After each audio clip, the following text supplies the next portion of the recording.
Boy, ikaw si Marvin? Oo. Ako si Marvin. Nice to meet you. Bago ka lang ba dito? Oo. Bago lang ako dito. So,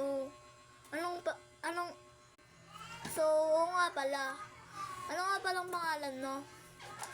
Ako nga pala si Arvin. Ayan yung pangalan ko.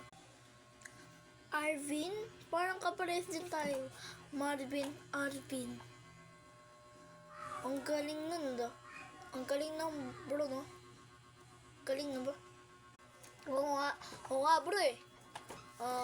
Saan ba yung kwarto natin dito, boy? Dun lang sa number 11 lang.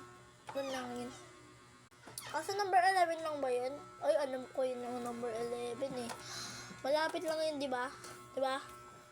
Oo nga, boy. Ba't ka may ewan ko nga eh. Bata pa nga ako nito. Meron na ako nito eh.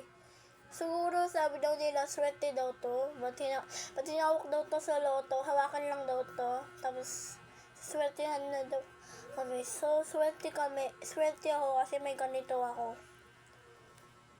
Ganun ba? Meron din ako ganyan sa likod, natatago lang.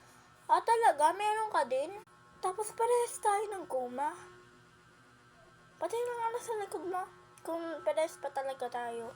Ayan, parehas nga tayo ng ano? Parehas nga tayo, no? Oo nga, parehas tayo, boy. So, taga muna natin to. Kasi baka sabi-sabihan na lang.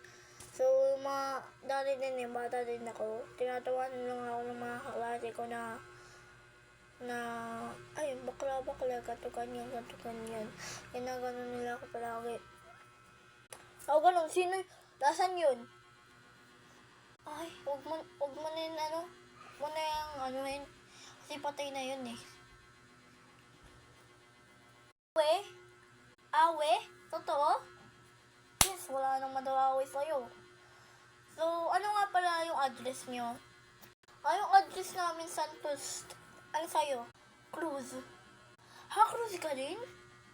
Pares, pangalan ko kasi John Sandercy Santos Cruz.